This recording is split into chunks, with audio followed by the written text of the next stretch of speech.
Some years ago, a woman who belonged to our church came to tell me her story, and part of her story was she grew up in a trailer park, and she said our trailer park wasn't well kept, and it was the poorest people in our community, and she said, as a little girl, I would go to school, and they called me trailer trash.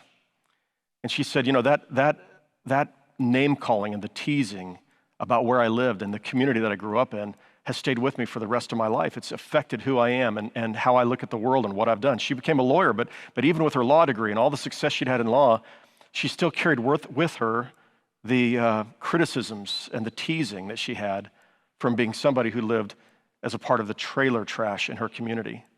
When I heard her story, it immediately reminded me of Nazareth and how the people in Nazareth may have felt around the people in Sepphoris. Can anything good come out of Nazareth?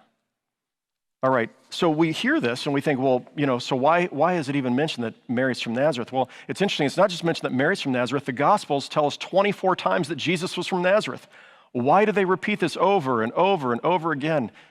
Except they wanted us to see something really important. That when God chooses to associate with his people, he associates with those who are humble, with those who have no pretense. He associates with and chooses to use most often the people who are least likely to be the ones you would think God would use as his people. So you go back all the way to Abraham, who's elderly by the time God calls him to go to the promised land. Or you think of the Israelites who are living as slaves in Egypt, and God says, no, these are my people.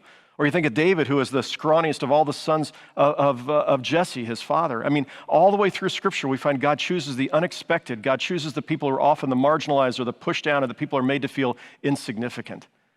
Or he chooses the people who have remarkable gifts, but who are humble and humble themselves before the Lord. And that's part of what we see in this mention of Nazareth again and again.